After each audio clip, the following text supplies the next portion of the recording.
Deus, ele é misericordioso, ele sempre advertiu o povo de Israel e também nos adverte ao arrependimento. Esse é o estudo de número 969 aqui do nosso canal Jaboque Vamos Orar. Você é muito bem-vindo a mais este estudo. Que o nosso bondoso Mestre Jesus te abençoe grandemente e veremos sobre advertências de Deus logo após a nossa vinheta.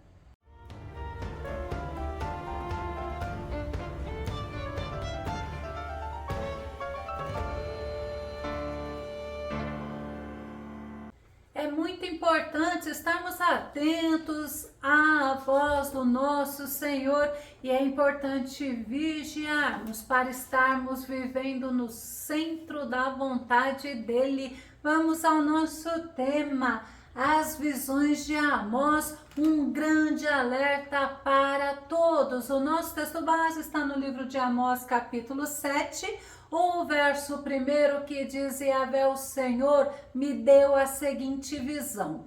Quando nós falamos de alguém que foi tirado de trás das ovelhas, de quem você se lembra? Geralmente nós nos lembramos de Davi. Segundo Samuel capítulo 7, verso 8 diz: Eis o que dirás ao meu servo Davi, assim fala o Senhor dos exércitos, fui eu que te tirei das pastagens, onde pastoreava as ovelhas, para seres chefe do meu povo Israel. Davi foi escolhido por Deus para ser rei de Israel, para ser o sucessor de Saul, quando ele era um pastor de ovelhas. Ele seria rei das 12 tribos de Israel, e quando essas 12 tribos de Israel foram divididas em Reino do Norte, que seriam as 10 tribos, e Reino do Sul, que seria 2 tribos, no reinado de Roboão, neto de Davi, filho de Salomão,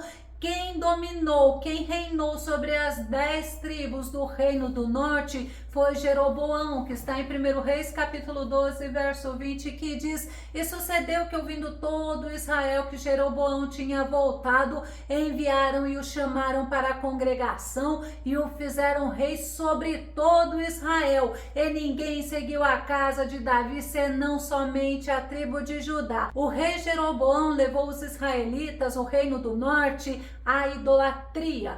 Ele mandou fazer 2 bezerros de ouro, colocou um em Betel e o outro em Dan, onde o povo ia adorar aquele bezerro e também sacrificar. O povo de Judá, ele também acabou se afastando de Deus, mas Deus, ele advertia o seu povo através dos profetas. Segundo Reis, capítulo 17, o verso 13 e o verso 14 diz: E o Senhor advertiu a Israel e a Judá pelo ministério de todos os profetas e de todos os videntes, dizendo: Convertei-vos de vossos maus caminhos e guardai os meus mandamentos e os meus estatutos, conforme toda a lei que ordenei a vossos pais e que eu vos enviei pelo ministério de meus servos, os profetas. Porém, não deram ouvidos, antes endureceram a sua cerviz, como a cerviz de seus pais,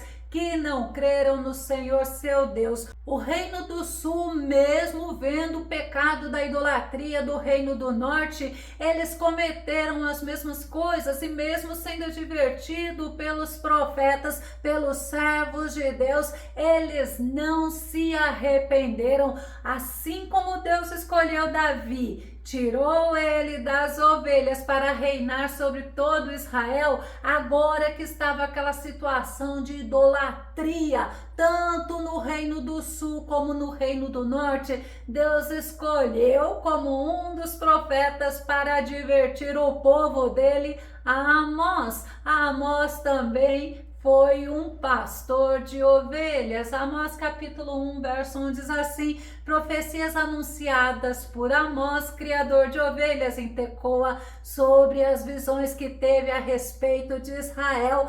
Amós, ele era um homem que também foi boiadeiro, criador de gados e colhedor de sicômoros. Amós capítulo 7, verso 14, o verso B diz assim: Sou apenas um criador de gado e faço colheita de sicômoros.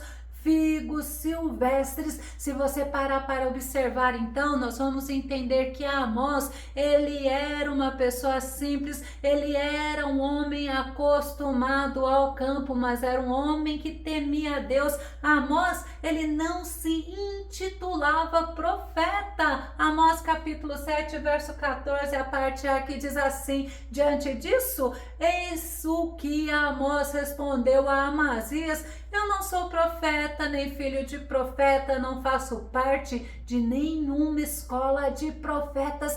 Amós, ele não se intitulava profeta, pode até ser pelo fato dele não ter sido nem filho de profeta e nem frequentar a escola de profetas, mas ele foi levantado por Deus para levar mensagens de juízo sobre o povo, aquele povo infiel, aquele povo idólatra. E o Senhor usou nos tempos do rei Uzias e no tempo de Jeroboão II. Este Jeroboão que Amós levou advertências de Deus não foi aquele Jeroboão que dividiu Israel. Ele foi um dos sucessores daquele que levou toda a idolatria para as 10 tribos do Reino do Norte. É interessante que o nome dele significa encargo pesado, aquele que carrega, ou quem traz o fardo, ou carregador de fardos. Que triste significado o nome dele,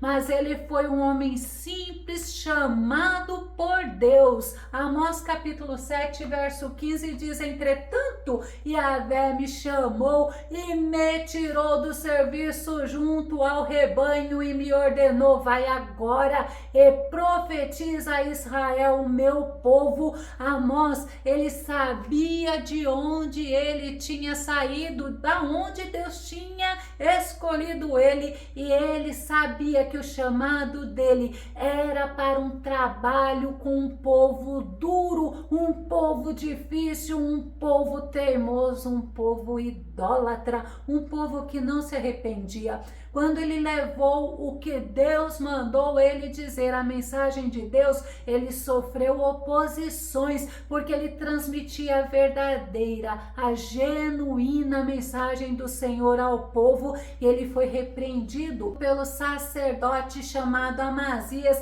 Amazias era sacerdote lá de Betel, ele não era um sacerdote do Senhor. Amós capítulo 7, o verso 12 e o verso 13 diz: mais tarde, Amazias expulsou Amós, dizendo: vai embora, vidente, retira-te depressa e vai profetizar em Judá, vai ganhar teu pão por lá com tuas palavras. De agora em diante não profetizarás mais em Betel, porque é o santuário onde o nosso rei adora e o principal templo do reino. Betel realmente era o centro da idolatria do Reino do Norte, era lá aonde tinha sido colocado um bezerro de ouro, e lá eles faziam festas, eles imitavam as festas solenes que o Senhor mandou que fossem lá em Jerusalém e o adorassem. Amós, ele era um homem corajoso, ele era um homem ousado. Quando ele ouviu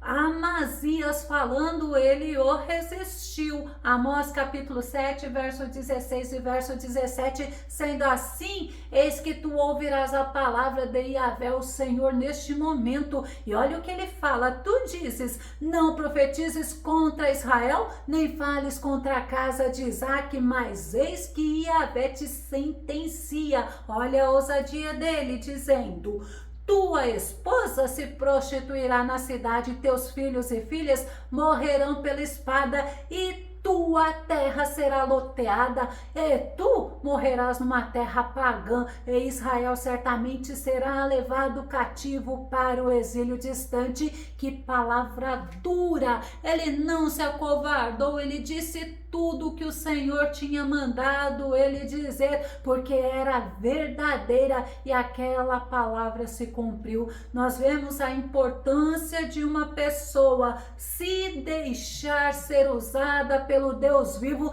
transmitindo a verdadeira, a genuína palavra do Senhor. E Deus falava com Amós também através de visões. Nós vamos ver 5 visões que ele teve, onde a primeira visão era a visão dos gafanhotos. Esses eram considerados por Israel como instrumentos de punição de Deus. Amós, no capítulo 7, verso 1, então, nós vamos ler ele inteiro, que diz: Yahvé, o Senhor, me deu a seguinte visão. Ele estava preparando enxames de gafanhotos depois da colheita do rei, justo quando brotavam a segunda safra e a relva da primavera. A colheita era tanto de cevada como de trigo. A primeira colheita era para a alimentação dos cavalos do rei, era como se fosse um tributo que o povo pagasse ao rei. E já a segunda colheita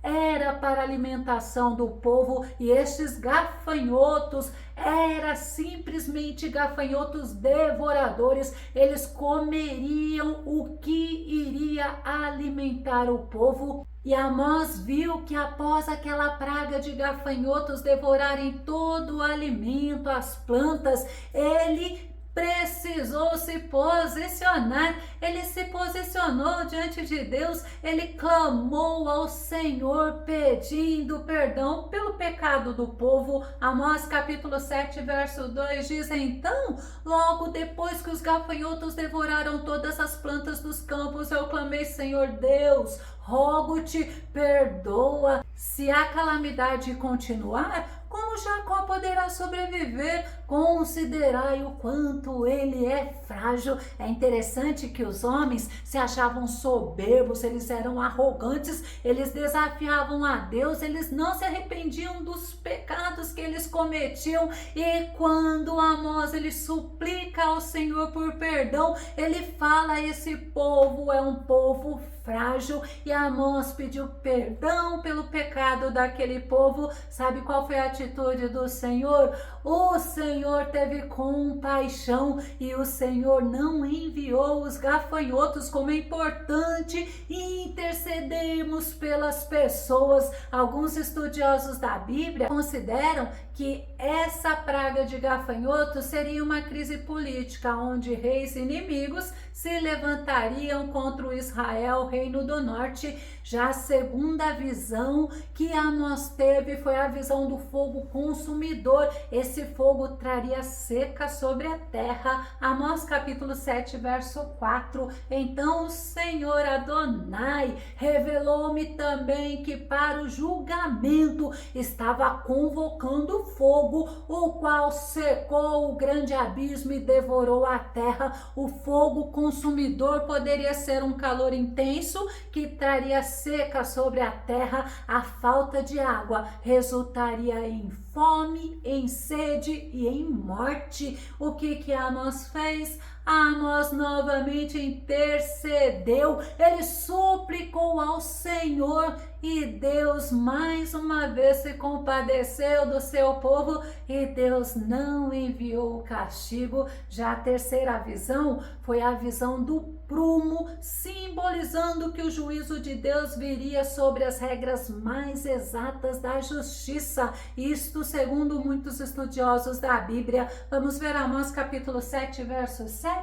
Em seguida, o Senhor me fez ver mais isto. O Eterno, olha que tremendo, com o prumo na mão, estava junto a um muro construído sob o rigor das medidas exatas. E Yahvé me indagou: Amós, que vês? Ao que respondi: um prumo. E o Senhor me explicou: observa que colocarei o prumo entre as pessoas que constituem o meu povo Israel e nunca mais vou poupá-lo. O Senhor exerceria juízo sobre aquele povo, eles seriam levados cativos para a Síria. Deus se levantaria contra a dinastia de Jeroboão e aqueles reis, sabe o que aconteceu com eles?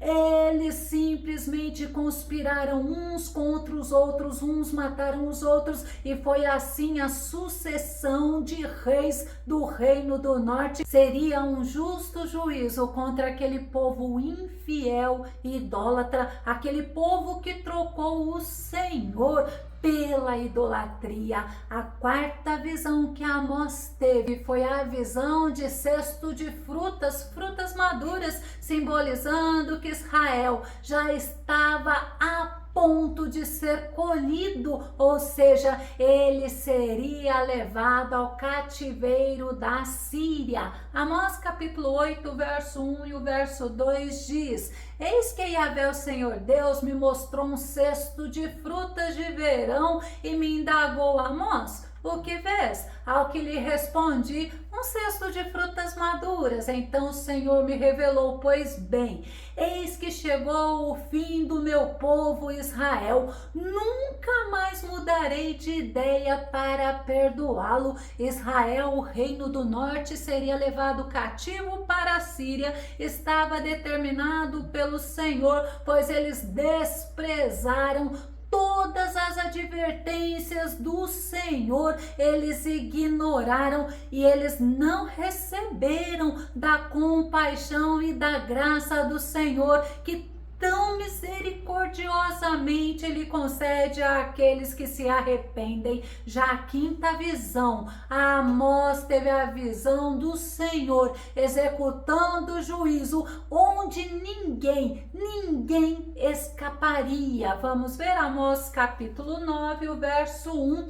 Eis que contemplei meu Deus junto ao altar e ele me ordenou: bate no topo das colunas para que tremam os umbrais e despedaça-os sobre a cabeça de todos os presentes. Quantas pessoas que sobrarem, eu os matarei ao fio da espada. Ninguém conseguirá fugir, nenhum deles escapará. O Senhor, ele começou a destruir lá no lugar central da idolatria, que era o altar de Betel. O próprio Deus derrubou aquele altar. Mesmo que as pessoas fugissem, o Senhor já tinha os advertido que ninguém conseguiria escapar do juízo de Deus, pois o Senhor seria contra eles e para o mal. O Senhor não estaria com eles para o bem. Eu vou começar a concluir. Infelizmente, o povo de Israel, tanto o reino do norte como o reino do sul, desprezou todos os avisos de Deus. Desde que eles saíram do Egito, eles provaram o Senhor, eles murmuraram contra o Senhor, eles ignoraram as advertências e também eles rejeitaram os convites que o Senhor fez através dos profetas para que eles se arrependessem. Eles trouxeram sobre eles o juízo de Deus. Deus tratou com aquele povo. Eu vou concluir com Gálatas capítulo 6, o verso 7, que diz assim: não vos enganeis, Deus não se permite zombar, portanto, tudo que o ser humano semear, isto também colherá. Este é um alerta profundo para todas as pessoas que ignoram as advertências do Senhor, que ignoram os avisos do Senhor e acabam não desfrutando da graça, da bondade e da misericórdia que Deus tem dispensado a todos aqueles que se arrependem, a todos aqueles que o buscam, a todos aqueles que o procuram enquanto há tempo. É um alerta para nós pensarmos, meditarmos e estarmos sempre atentos. Se você gostou desse vídeo, se esse vídeo foi edificante na tua vida, faça os seus comentários aqui no nosso canal Jaboque Vamos Orar. Compartilhe os nossos vídeos nas redes sociais e dá o seu like. Se você ainda não se inscreveu no canal Jaboque Vamos Orar, eu te faço um convite para que você se inscreva e que o Senhor Jesus te abençoe grandemente. Até o nosso próximo estudo aqui no nosso canal Jaboque Vamos Orar. Fica com Deus e Deus te abençoe.